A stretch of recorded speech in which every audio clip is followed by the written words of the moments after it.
until doing this thing, pretty much up until this morning, I seriously considered doing a bait and switch to a more conservative talk. I thought about doing a talk about fungal intelligence and how small world network properties in mycelial mats, and I track things and how you can read the parasitic cordyceps fungus that infects ants and makes them do crazy stuff, and context dependence might indicate some kind of cognition. And I thought, no, I don't want to do anything too conservative. So instead, I'm giving a much more personal talk. And to a certain extent, this is going to be one of these talks that you don't get to see very much because it's going to be a model in some sense of irresponsible behavior that is not science, but that, and very personal, very anecdotal. I want to be tentative because it's going to be personal.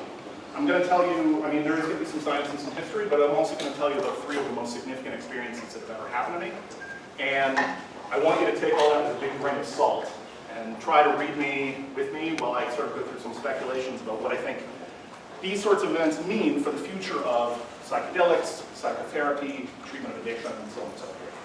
So just to turn over from where Dan started, like who am I? My background is in cognitive science.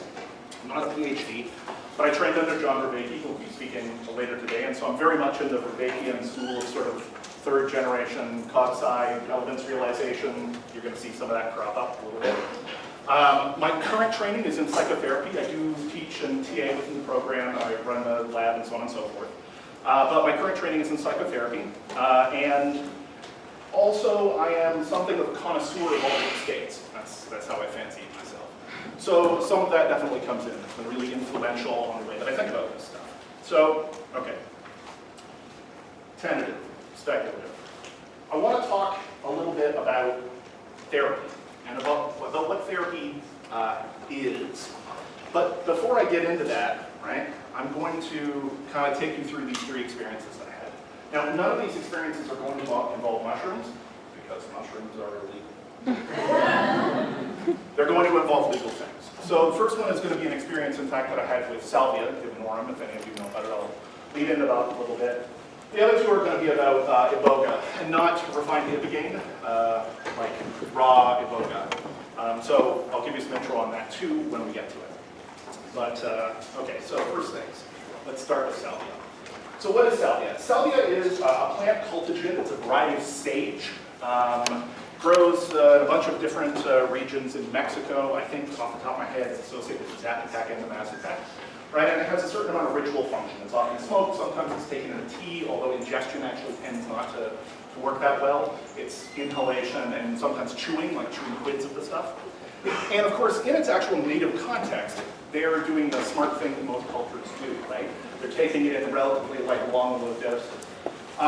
We in the West don't do that. We've had this bizarre, like McDonald's approach to it. And so what we do is we concentrate it until we get about a 30 or 40 times regular dose. And then we smoke it like an atom bomb. And the thing with salvia is, I mean, it's kind of it's a bizarre drug because you can buy it in corner stores all over the place. And, you know, it often gets sort of pitched as like herbal marijuana, which is it's like where, you know, alternate marijuana. It is not marijuana. It is a considerably stronger drug, which is to say that it is, I believe, still currently, the strongest naturally occurring hallucinogen, and it has a chemical structure that's completely different than all of your standard indole ring drugs, right? It's just a totally different animal, okay? And in terms of the way that it presents, it is likewise totally different, okay? So I first came across salvia. A friend of mine actually mailed some to me when I was in the long, low slump of my 20s, okay? And my 20s was like this period where I was, as many people in their 20s are, trying to work out how to turn potential into actuality in a way that satisfied the capital P of potential. So I was in this long rut. I spent a bunch of time homeless, and then I spent a bunch of time as a writer, and I was working on novels, but frankly, a lot of the time, in retrospect, I was just in this long, depressive slump. Right? It was like a rut that got so extended it became like the trenches on the Western Front. It just kept going and going and going and going. And I had this recognition. It's like, something's got to give, right? Something's got to change. And I didn't feel like I could intervene on it. And then somebody sent me this salvia, right? So I tried it. I tried a small amount. Now, if you've ever done salvia, it phenomenologically is profoundly weird. It's just not like other things. And the first thing that I noticed about it, okay, was that in a relatively small dose, it had this way of breaking up the way that objects were framed in my environment, right? So, when you look around in the room, you'll see that your brain is just naturally kind of framing off and picking out objects as discrete entities, right? So you look at something and it doesn't quite have a black line, but it's like pretty obviously this integrated thing. A small dose of salvia was instead cutting across those lines so that visual markers instead were constituting these self-evident objects. So, you take a small dose and then like the shadowed portion of my arm and the top of my coffee cup and the face of my stereo were an object, self-evidently. And on a slightly higher dose, not only would these sort of novel objects constitute themselves in the environment phenomenologically, but my sense of self would migrate into them. So coffee cup, arm, shadow, stereo face was me, right? That was me.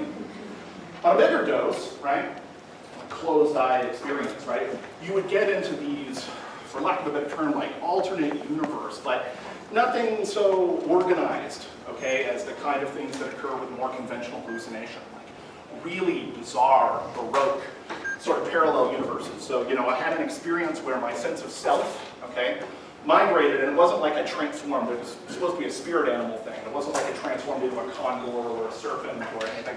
I turned into a Japanese rose garden. Okay, the whole thing and the architecture and everything tended by a mother-daughter pair of geishas. Okay, later I turned into a bottling plant for a soft drink with an owl on the label, right? And everything that goes with that. So we're talking about really extreme experiences. But, okay, I made what is the cardinal amateur hour error with this kind of stuff. And that's not treating it seriously, not treating it sacramentally, okay? So after a time of playing around with it, I had this intuition that's like, this is somehow important. Like this is somehow, it has something to do with what I need to do. Like I need to kind of take a hammer to my ego, break it up somehow and reconstitute myself. I had this intuition, right? But I started to treat it like a toy instead of like a tool. And that's where it got me. So here I am sitting in my office one day, and I used to write for like 16 hours a day. It was like green tea and coffee and the keyboard. And so there I am, and of course, it's one of the reasons writers have as many substance abuse problems as they do. It's not that writers are temperamentally more likely to abuse substances, it's just you have a lot of free time, right? What you do. I mean, if you're sitting at home and you're just working on a novel and you're like, it's 2 p.m., I guess I might as well get high, why not, right? So here I am, and I'm in my office, and I'm like, you know what, maybe a little bit of salvia will, right? So I have a little bit of salvia, fine. And then I'm kind of coming back down, and I'm getting this cool feeling in my mouth, and I'm getting the thrum. If you've ever experienced this, if you've ever seen videos on YouTube, it really doesn't do it justice, because you'll just see people babbling and then trying to jump out the window or whatever. And that's not really what it's like on the inside. So anyway, so I'm having the come down, and the thrum is happening, right? And then I'm like, well, I should probably have more salvia. Yes, not wise. So, fine, so tap, tap, tap, not really paying attention to how much I'm tapping in at all. So, that's fine. So, I take a deep inhale, I hold my breath, I exhale, and then I have this feeling. I remember it really clearly, and it's noteworthy. I can put a pin in it because it's kind of the last thing I remember for a while. I have this feeling really clearly that feels like what it would feel like to be on the beach and see the ocean start to rise into the kind of wave that looks like it's about to crush you and everything around. It's like this, it's coming in, I can feel it coming in. And the last thought I remember kind of consciously directly having was, clearly, oh God, you've gone and done it this time. Right? That was it. Very genteel expression, but that was what I thought. Oh God, you've gone and done it this time. Okay. Then there is a gap. When I come out of the far side, of the gap, I had no sense of body. I had no sense of space. I had no sense of time. There were no familiar objects around me at any time. I didn't know who I was. I didn't know where I was. I didn't know I was on a drug. I didn't know what was happening at all. I was in a howling vortex of shifting fragments and objects, which included having no discrete body. Right? I faded into this. I didn't know what was going on. And it was terrifying. It was, I think, maybe the most terrifying 5 minutes of my life, and I've been in some scary situations. It was terrifying, okay? And so it's terrifying, and it's like, right? And I don't know what to do with this, right? All of the objects familiar objects that constitute your everyday world and your ability to interact with it were gone, and I didn't even have memories of them, or myself. Okay, so that's fine. Finally, my eyes stray over, and I manage to see my digital clock, you know? And I suddenly, somehow, I fix on this digital clock, and I'm like, oh, right? It all comes back to me. I'm Anderson Todd, I'm on a drug, this is all going to be over in 5 minutes. And it's at this point that the howling vortex of fragments, which surrounded and interpenetrated and constituted me, telepathically contacted me, take that with a big grain of salt, and informed me that no, things were not going to be returned to normal. Because I had misunderstood the nature of the sacrament, they informed me very forcefully, okay? And what I took to be this drug, and frankly this toy, wasn't. It was a kind of key. And by unlocking, by turning this key, and by doing so disrespectfully, these entities, which normally constitute my familiar and comforting universe, and all the people in it, right, had decided that I was disrespectful and then they were no longer playing ball. And basically, to teach me a lesson, they had destroyed the universe, including retroactively. Right? Meaning that like everything I'd ever known, anyone I had ever loved, those things weren't real. They were made up of these entities that normally sort of conspired to present this stable picture, but basically because I had been disrespectful, they had destroyed the entire universe. Oops. Right? Terrifying. So I tried to resist this. And they were very forceful in saying, like, no, this is the way it is now, now you need to get used to this. So 5 minutes later I came down. The integrity of my body returned, and so on and so forth. And I spent 45 sort of terrifying minutes touching objects like this, and expecting them to blow apart into flinders, skulking around my house like I'm down. And the only thing I could say for like an hour over and over again was, holy fuck. I took a shower, right, because I felt frankly a bit violated, and right, and I was touching the wall of the shower, and it was not good. And then an hour later, I did something which still kind of surprises me, which is to say I was like, I need to go do another hit of salvia. Because if I don't get back on this horse, I'm going to be afraid of it forever. So that's what I did. Now, during that whole period of time, that whole hour, I became convinced, basically, right? Like, with no really rational basis for this, right? But I became convinced it's like, this is what death is like. This is what death is like, right? It's like, you know, your body falls away, and to whatever extent you have, you know, some immortal perspective, right? Not rational, but there we are. You know, it's like when it loses the physical form, then the universe just flies apart and nothing is sensible and nothing is stable, right? But the point was I felt like I had died. And when I went in for this second hit, okay, I went in being like, okay, like I'm coming back in, right, and I'm trying to do this respectfully, okay? And I had a very different experience. For the first time I got the sense, and salvia is traditionally associated with the Virgin Mary in its native context, and there was this powerful, feminine, merciful presence, right? You know, when you've done a bunch of altered states and things, and especially around drugs, you gradually just come to the idea that these things have personalities in some way, shape, or form. Whether that's because the way that their chemical key like interlocks with the networks in our brain, I don't know. But they have their own, you know, personality about them very often. And this sort of Virgin Mary presence that pushed into this thing, you know, came in and it explained a lot of things to me, right? So it explained basically like why it was felt that I needed a lesson, right? This kind of very serious lesson. And, you know, a bunch of other generally weird esoteric stuff, right? Like the reason I had worn almost nothing but black since I was 3 was that I was preemptively an initiated man, and now I could because I'd attended my own funeral, and like, you know, the kind of stuff that comes out of the far end. So anyway, but the point was that the effect of that afterwards was dramatic. It was dramatic. I mean, my life pivoted in this really serious way. I sort of emerged from the cave and I realized it's like I need to go back to civilization. Like I had been pulling myself away. And I realized the extent to which like I had been incredibly depressed and self-limiting, right? And I think I had realized something. I mean, I don't want to be so egotistical as to claim that like that counts as a shamanic initiation. Like I'm aware of context, and doing weird experiments at your house is not the same thing. Like let's all be clear. But I get something about it. And it was like all of the time when I'm saying to myself, like I'm stuck, I'm in this rut, right? And it's like, I need to take this hammer blow. And the hammer blow, taking a hammer blow to yourself isn't just about destroying yourself, right? It's about destroying the entire universe that you constitute. That's in fact what I had to do. People talk about this, right? We all talk about this pretty blithely, ego death or whatever, right? And I don't think that was that on a full scale, but I think it was sort of a taste of that, okay? And I want to talk a little bit more, once I get through these quickly, about how I think this links up with certain things in cognitive science, about construal, about fundamental framing, about relevance, things that I think probably Dr. Vervaeke is going to pick on much, or pick on? No, pick up on. I don't know if that's a Freudian slip or not. It's going to pick up on sort of much more deeply and thoroughly than I'm going to, but I want to touch on this stuff.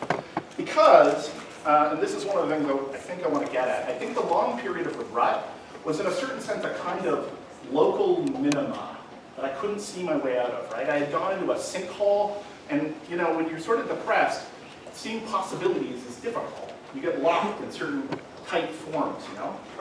And what I needed to do was smash the bottom out of it, right? Hit rock bottom, an actual minimum, right? And in doing so, I effectively had to tear things apart, right? Any of you that have seen Jordan Peterson's bit on the lobsters in the cancer ward? Anybody? Have you ever seen this? Okay. So lobsters and us, we share this serotonin circuit. It goes back like 600 million years or something. It's a very fundamental circuit. And you know, Jordan will talk. You should get him to talk about it. It's interesting if you haven't seen it. Jordan will talk about how, you know, when lobsters get involved in like claw dance dominance and stuff, right? The loser slinks away and they very seldom attack each other. And then the loser sits and mopes, right? And what's happening to it? Well, serotonin level is nosediving, and its brain is melting. Its brain is melting. And what I mean by that is like when the serotonin nosedives, all the connections in the brain start to break up, right? Everything starts to shrivel and shrink and shrink. Why? Because it had a losing strategy. Like it needs to learn a lesson. And that's what depression is. It's your brain melting, right? It's your brain trying to scale back on these connections because fundamentally, if you're depressed in that way, you've done something wrong, right?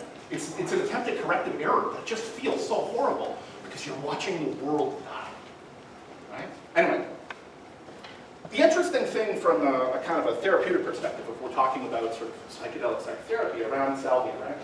I mean, it's so extreme compared to some of the other stuff that, you know, other people talk about, but it's an interesting set of studies, and if you look, people who take a hit of salvia have a 45% recovery rate on depression. 45%. If you are familiar at all with the literature, this blows things like SSRIs so far out of the water, it's like astounding, okay? Here's like $1 million idea I'd like somebody to cut me in on. I've thought for a while, so you can't, of course, smoke salvia, or you can smoke salvia, but you can't ingest salvia, but you can't chew it, right, in quids, and I thought you're never gonna get quids selling in the street. But I have had this idea for tooth whitening salvia crystal infused called Shine. And the idea is you would chew this and it would just like herbally regulate your mood with salvinorin A, right? And the tagline you can totally use is, get ready to smile again. One of these days I'm going to get rich and I hope you can make it happen. So, okay. Anyway, so salvia, mechanism of action. So salvinorin A is really specific in its locus of action, right? It specifically targets the kappa opioid system. And kappa, most of the opioids that we're familiar with are mu opioids, right? It's a totally different thing. And they have tried over the years, really since about the 1980s, to develop drugs to capitalize on the kappa opioid receptors. And they end up throwing it out most of the time. In the 80s they tried it, and the reason that people didn't like it is that it caused, wait for it, hallucinations and dysphoria, right? It caused people to become really depressed. But if that's what that system is doing, right, then I propose that one of the things that it's doing is maybe it's actually tapping that mechanism for breaking the world down. And that phenomenologically, that's what people are experiencing in some sense. It's a breaking apart of fundamental frame. Okay, so let me put a pin in it. Iboga. Okay, so one of the things that came out of my salvia experience, such as was this desire to return to the world and try to find some measure of respectability, right? So I decided to come back to university. That turned out to be a very fruitful decision. But basically I decided to leave the cave, rejoin civilization, right? Okay, but fast forward a few years. And certainly my problems were not completely resolved. And a few years later, I found myself, as many people maybe do in their early 30s, in an extremely ill-advised terrible and Wagnerian love affair. Was bad. It was a bad idea. And I knew it was a bad idea, and I did it anyway, because that's how these things work a lot of the time. So, hold on to that thought for a second, okay? So, Iboga. What is Iboga? Iboga is the root bark of a plant, Tabernacle Iboga. It's an evergreen shrub. It grows in Gabon and Cameroon and some parts of Congo. Traditionally speaking, it is sort of the sacramental province of the Witi religion. There are a couple of branches of this. There's one that's syncretic with Christianity and one that's a bit more native. And the Witi actually claimed that Iboga was brought to them by pygmies who brought it out of the rainforest. And it's interesting, if when you look into this stuff, it's like native animals will dig this thing up and eat the roots and so on and so forth. They use it sacramentally, both as an initiation tool and their shamans use it, right? And the West has had a few encounters with Iboga over the years.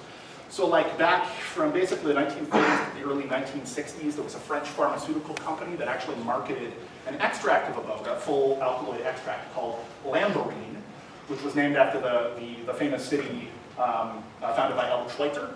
It used to be a household name and nobody ever talks about it anymore.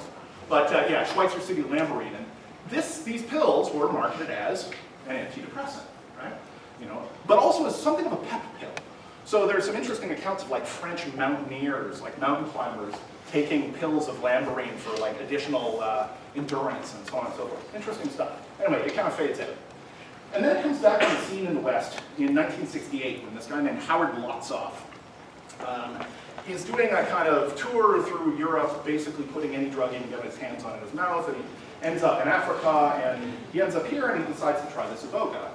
And he takes it and he, to put it in the colloquial, he trips balls for like 3 days. But then, and here's the interesting thing, he wakes up on the far side, and he's no longer addicted to heroin. Like a complete break.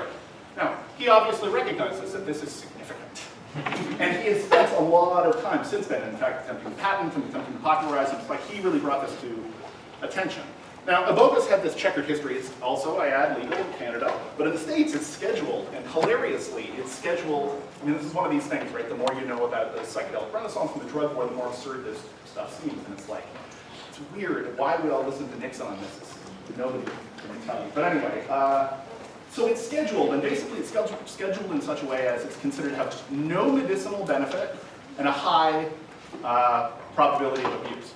And I cannot think of a drug that falls into that category less, right? Because it's abuse breaking. Hunter S. Thompson actually made a famous reference to Ibogaine once when he said that, I think a congressional candidate or something was abusing it. And it was a joke, right? But nobody got it. Nobody gets it. So anyway, okay, so Howard Lotsoff brings this stuff back. Now, there is Iboga and there's Ibogaine. And Iboga, naturally speaking, has like a whole galaxy of different alkaloids operating in it. But the two really prominent ones are Ibogaine and noribogaine, and your body metabolizes Ibogaine into noribogaine. And they have different phenomenological effects, and I'll touch on that very quickly. But back to my Wagnerian breakup. So when the breakup happened, okay, I was a miserable mess. Right? I spent 2 months doing nothing. I slept like 18 hours a day. I watched Star Trek Voyager, and I drank. Right? That was it. I was miserable. It was a mess, right? And I was so filled with sadness and rage and, right, this feeling of being hard done by. And it just went on and on and on. It was grinding me apart. And I was lucky, right? I was house sitting in this beautiful house by a lake, and I was supposed to be writing a novel about my experiences from a year of living in India. No, Star Trek Voyager. So, I hate Star Trek Voyager, I just want to say. And I know it's associational, I'm sure there's some good episodes. Anyway, so, okay, so anyway, so this goes on for like 2 months. And then at some point, the dim sound in the back of my mind jumps in, and it says, you can solve this problem, use your mind. It's like, okay, right. So I'm like, I don't just have to be like wallowing in this vortex of misery. I can do something about this. I am a creative problem solver.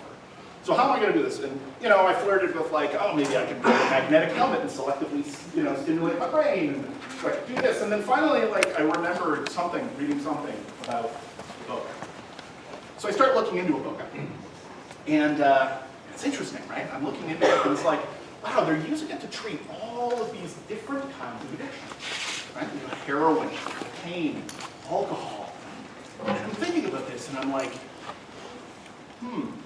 Okay, now, why am I specifically looking at Iboga, you might be asking? What does any of this have to do with addiction? And the insight that I came to first when I was doing some analysis is like, what is love sickness? And the answer is, it's withdrawal, right? It has all of the standard features of withdrawal. You crave, you bargain, you get that ache, it's obsessive, right? It screws with your sleep, it screws with your appetite. You are hooked biochemically on another person. When you stop getting your hit, when you're told you can't get your hit anymore, it's like, ugh, right? We've probably all been there. So I was like, maybe Iboga, because it treats so many different things, I can also use it to treat this. That was my core idea. Maybe I can use this drug to treat lovesickness. And, I mean, I realized right away, it's like, if you can treat all these different things, right, addictions-wise, and all of those things have totally different receptors in the brain, right? The pathways are totally different. It must be doing something that's deeper. It can't be operating at these levels. It has to be doing something that's deeper. And I'll be coming back to that in a bit. So, okay, so then fast forward. I was filled with rage when I returned to the city, and this was an idle idea in my mind. It's like, Iboga, right? But you know, where do you find a rare West African shamanic drug? You know, not that well connected. So anyway, and then you know, I'm wandering down the street in a rage, and in one of these synchronistic moments, I'm pulling my fists, and I sort of want to like, punch mailboxes and stuff. And I look up, and there's this thing, you know, stuck to a telephone pole. Iboga. Nice guy. And I'm a Jungian, so that still surprises me, but not as much as it might surprise some people. So I'm like, awesome. So this leads me to a Bwiti shaman, the Bwiti shaman leads me to an Iboga source, and boom, boom, boom, I've got 5 grams of Iboga. And so I do what I think anybody would do in this circumstance, and I brew it into a foul-tasting yellow magic potion, and come midnight, I sit down and I'm like, okay, time to take the plunge. Now, I will say again, like there's measures of cautionary tale in all of this. I wasn't responsible, I didn't have a sitter, I did everything wrong, okay? It happened to work out, but it was an in spite of thing. Don't do it like this. So, okay, so fine. I brew up this vial of foul, yellow, it looked like something the color might seep out of a dead dragon's eye. That's what I was thinking at the time. Really, right? Okay, so boom, boom, boom, down it goes, down the hatch. And I wait for it to kick in, and I'm clutching, I'm suffused with rage. And then an hour later, I wasn't. It pulled back, and phenomenologically, Iboga is really interesting too. It's got its own personality, and I'll touch on that in a second. But it pulled back, and it's not quite a hallucinogen, properly speaking. It's an enrichment. But what it does give you is these sort of photorealistic visions of things that are your memories or potential memories. And occasionally it taps into things that can't possibly be in your memories, but do concern the people that you know and your place in the tribe. That's the best way that I can put it. So the way that I've thought about this as a sort of altered states connoisseur is that there's a lot of different highs, right? There are aesthetic highs and physical highs and intellectual highs and right, lots of different ways that things tweak. And Iboga, to me at the time, seemed like a moral high. It was very concerned with right and wrong and the origins of my bad behaviors and why my negative emotions were like, it was just deeply focused on this. It showed me these things from my relationship that were like, you know, like, okay, do you see how each of you became horribly codependent? Okay, good. And now, like, let's roll the film forward and like, do you see how this developed and how in fact, da da da da da? And do you see why you should be experiencing a sense of gratitude and you should let go? And it's just like this back and forth thing, right? All framed in these sort of rainbow crackles, sort of hard to describe. Anyway, this sort of thing. And Iboga has this personality, and it's kind of like an old grandfather. That's how I typically describe it. Old man Iboga, they call it, right? And so, very much Iboga's personality in this context was like, you see what you're doing? Don't do that. Very matter of fact. Very matter of fact. I will add, as a very brief aside, totally different, although Iboga and ayahuasca get compared quite often. phenomenologically, I found them totally different. Now, granted, my experience with ayahuasca also wasn't what you would call off the, like stock shamanism or good science, and it involved jungle jello, and I'll tell that story to anybody in the break who wants to hear it. But my experience of ayahuasca was like special effects and Jungian fireworks and Aztec pyramids, and I was like, yeah, but what about my human relationships? No, that doesn't matter. Cosmic. That's what it was like. Very, very different, okay? So Iboga was very grounded, very earthy, right? And it saw me out. I mean, by the time the next day rolled around, and I just wasn't sad anymore, and I wasn't angry, and I just basically felt grateful, like I felt like I'd let it go. In like 12 hours. Now, obviously, this was very exciting. So, like maybe a month later, I managed to arrange for a much more significant dose. Not 5 grams, I brewed up 17 grams. Something that's worth doing, it's worth overdoing, right? And I was like, well, they eat like 50 grams in the native context, and it's like, this time I had a sitter, I will say. Okay, so I brewed this stuff up, it's horrible, I drink it. I don't recommend doing it that way. I drink it, and we don't have the time or the space for me to get into a huge amount of detail on what happened in this experience. Except that I'll say this. At one point, I was attempting to frame the experience, to control it a little bit, to use a bit of psychotechnology, right? And so I settled on using Kabbalistic Visualization. I was trying to use the tree of life, right? Mentally use this to sort of surf around in the space and try to, right? Like, let's see if we can get some work done. And I had this sort of half-baked magical idea. It's like, oh, what a great opportunity to go to the solar sphere of Tippereth and obtain the knowledge and conversation of my holy guardian angel through alchemy, right? As one would. So I have this idea, right? 10 minutes, thank you. So I have this idea, so I navigate to this space, and I know that I'm going to experience the resurrecting solar gods, right? Because that's who lives there. Your Christs and your Mithras's, right? This is who's going to be there. Ra or Osiris, I guess that's a bit of a mixed situation, but anyway, so I arrive and I'm like, who am I going to see? Is it going to be like, Christ of my childhood, archetypally, blah, blah, blah. So, of course, who shows up? Superman. Because Superman is Space Moses Jesus, and he's a resurrected soul god, and it makes perfect sense for me, right? It's like way deeper in my coding than Jesus is, to be honest. So Superman appears, and I'll say this, Superman is very tall, much taller than you think. Very tall. So I have this long conversation with Superman, and the thing about this is, Superman appears, and I say to Superman, okay, it's like we're doing this, and what's the purpose of my life? What am I supposed to be doing, This is the deep question that I'm grappling with. What am I doing here?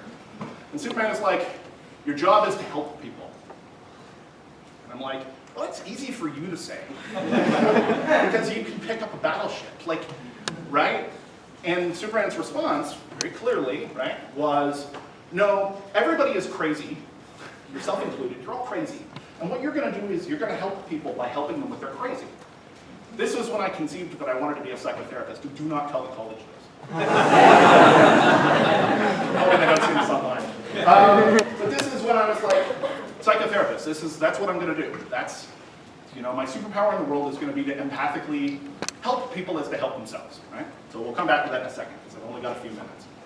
And I came downstairs in the morning, and my sitter was there, and he was like, how was it? And I said, I met Superman. And he said, like, Christopher Reeve's Superman? I was like, no, dude, Superman. Right? And that's how it felt. Again, to touch back to Mark's point, it's like, we can speculate about what's going on in terms of the neural architecture, and I have some ideas about that. I think Iboga taps into this part of your brain that is concerned with the social network and is concerned to some extent with behavioral codes within that and trying to fit you into that role, right? It's trying to map your Dunbar number. It's like tapping into some kind of nice, warm, organic inner Facebook, but without all the crap attached to Facebook. Right? Just like, here is what you're supposed to be doing. Here is where you fit with people. Look at your issues and how they came about. Look at how you can resolve them. Look at what you can do, right? So it's very socially concerned in that way. Okay, so let's touch on this very quickly, because I want to come back to how this fits in very quickly to addiction. Some of you will probably be familiar with the rat park studies, right? Which are like this set of studies where you can give rats, you take a solo rat and you put it in a bear cage and give it cocaine water, and it'll just drink cocaine water all day long. And those are the models that we use to model addiction. It's like cocaine's addictive. But if you take the same rat and you take it out of that cage and you put it in a cage with other rats, because rats are highly social, and you give them toys, it turns out it doesn't care about cocaine anymore. It's context dependent. Now, Rat-Park, like most of the findings in psychology and the social sciences, is probably going to get blown up in the replication crisis, but you know, you can look at the Vietnam War, right? And so many people were addicted to heroin contextually within the Vietnam War, and they came home and they dropped it, right? When the world changed, their addiction vanished, right? It was no longer filling that particular need. And generally speaking, right, when we're talking about the world and we're talking about, okay, the twin shames in some sense, in my opinion, okay, the great shame, in my opinion, of modern psychiatry is that we have no curative treatments at all. We only have palliative treatments. It's like somebody breaks their leg and we're just like, well, we'll keep giving painkillers, right? We don't try to bind it, or we have nothing equivalent to an antibiotic, right? We have nothing that's like immediate and that we can make some kind of intervention with.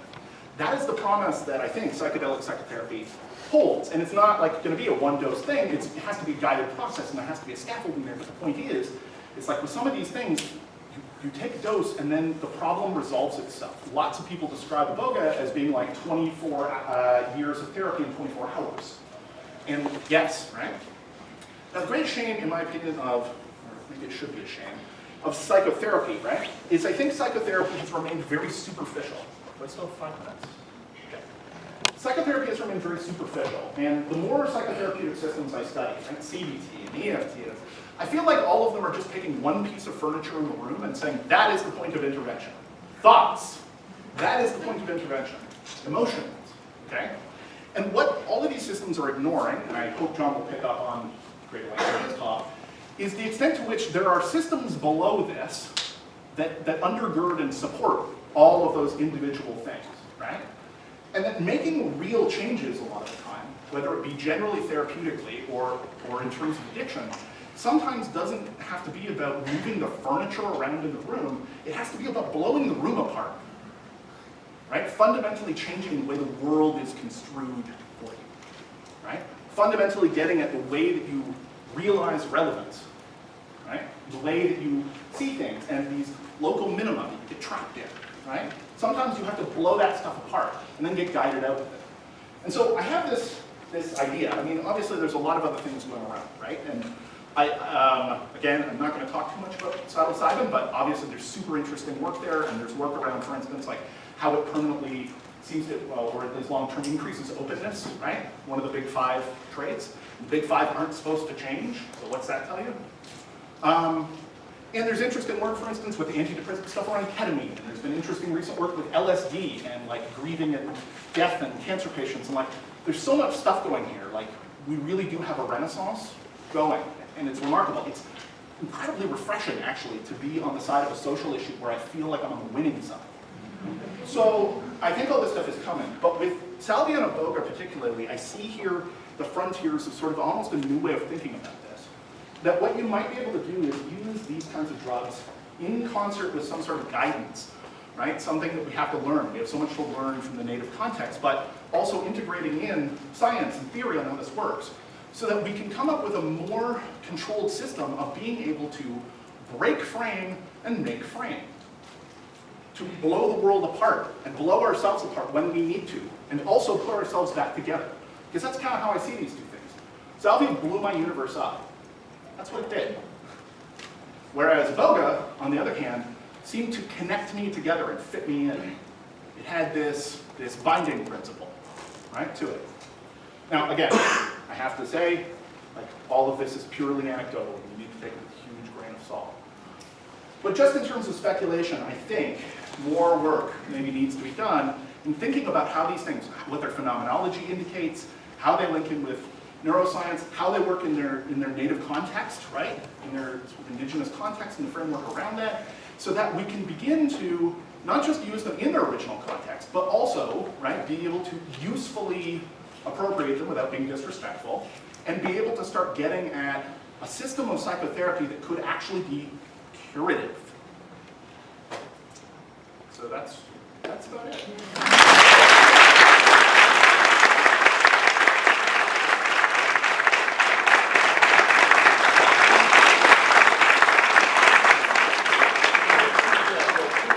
Amazing. Anybody has a question on taking the answer? I'd love to hear more about your hourly active trip.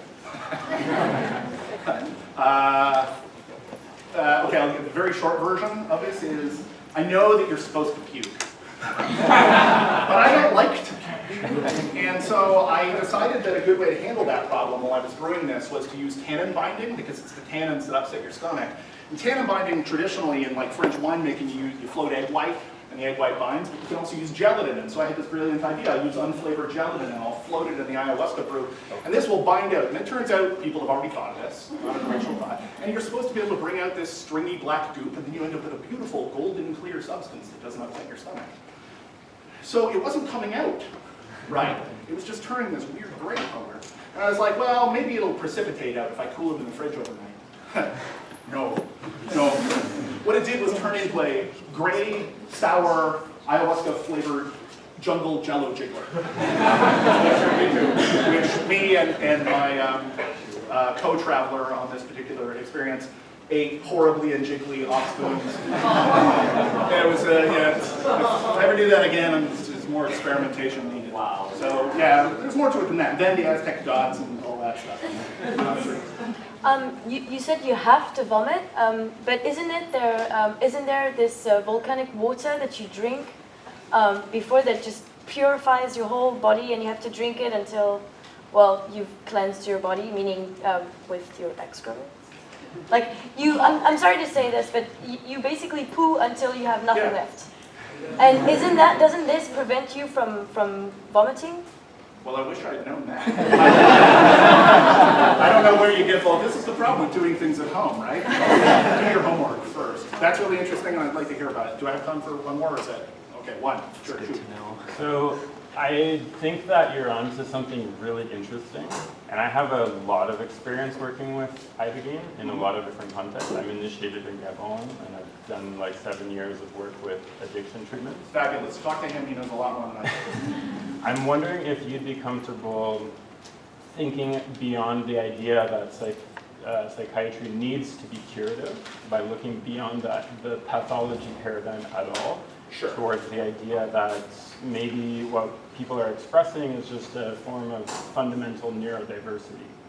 Right. And that so disorders, things that we label as disorders, are just actually functional responses to the world. They're not necessarily personal problems that we label as such. Right. So in fact, I'm more with you than it might seem here. I had to make some decisions about how many different bugbears I was going to take on in one talk. Okay. And I thought trying to attack disease model and also like, you know, it's about picking my battles. But in fact, I agree with you. I think the current psychiatric conceptions of mental illness are hopelessly screwed up and outdated and philosophically bankrupt, and yes, absolutely. So yes, I agree with you. But also, you know, it's the case right now that the system is medically framed, and I think trying to get a foothold within that system and not have much the same thing happen, it's like people are afraid of things that they can't easily categorize. And so you can be a little bit intercategorical, I think, right? But like serving this up in a way that OHIP is eventually going to want to stamp on it, right? And thus making it available to people fairly widely. Because right now, most of my experiences with Iboga treatment is like, shit is hideously expensive for many people, right? Not universally, but making it accessible, I think, is also going to be about trying to bring some kind of synthetic integration between the existing system while also using that opportunity to reform that system. So I don't know if that addresses. I think